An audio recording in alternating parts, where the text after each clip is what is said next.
Oh, good people of the world, I greet all of you in the name of Chukwu Okike Abiama. Chukwu Okike Abiama means God the Creator. When you see Him, when you come closer, you know Him.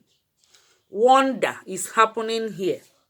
All those books was meant from one of us, the supporter of Igbo Class World. She brought all those books for Igbo Class World to be using to teach their students, both children and adults. She made it from the scratch, from the number one. Look at it. Nkọwa onwe, nkọwa asụsụ Igbo. She made it. This is one. And the workbook. This is its workbook. The good thing is that she made the teaching. She made the teaching and the workbook. After teaching from here, then you practice what you have taught here. And look at number two. Number two. This is the workbook. Nkọwa asụsụ Igbo. Nke abụọ, number two. Akwụkwọ arụmarụ. Arụmarụ means workbook. After reading from this, studying from this, then you come to practice what you read. Here, practice makes perfect. All those books were meant for the home reading, for homes, Igbo homes, and lovers of Igbo, and lovers of linguistics. All those books, you can use it from primary to secondary up to universities, because you know that Igbo syllabus, they are not too much, they are not too large. So Igbo syllabus is repetition upon repetition, and when you repeat things, you master it. So dear people, parents, we are calling upon you. This will be good for your children.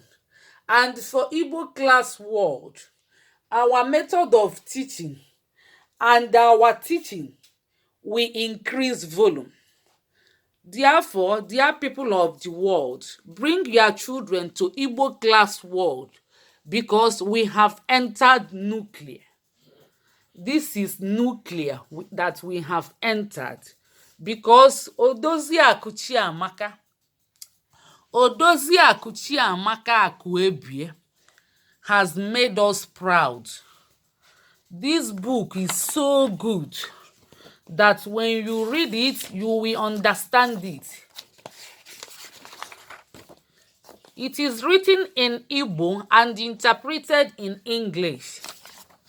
Nenie, okwu mmalite introduction. Okwu mmalite introduction. Unu na-afụ ya? Ụmụ akwụkwọ ibe m, aha m bụ Adaeze.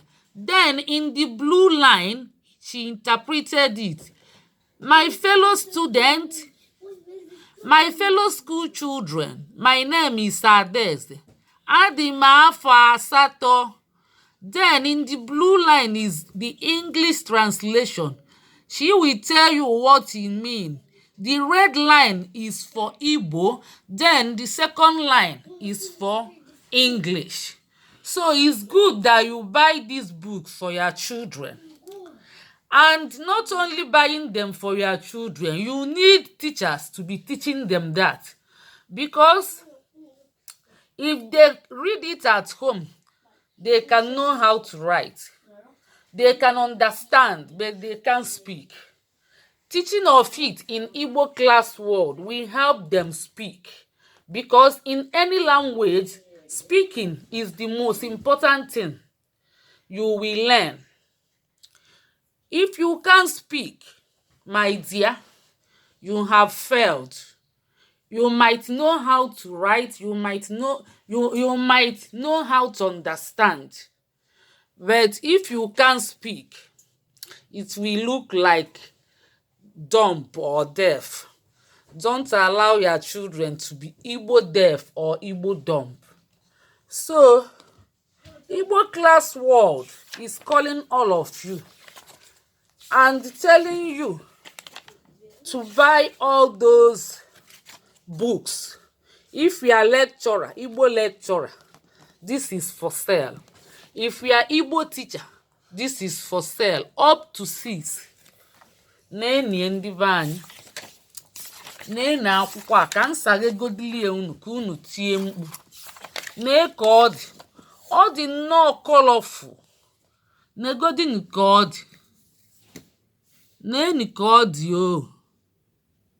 Ihe ndị a na-ahụ n'usekwu, ihe ndị a na-ahụ n'usekwu, things that you see in the kitchen.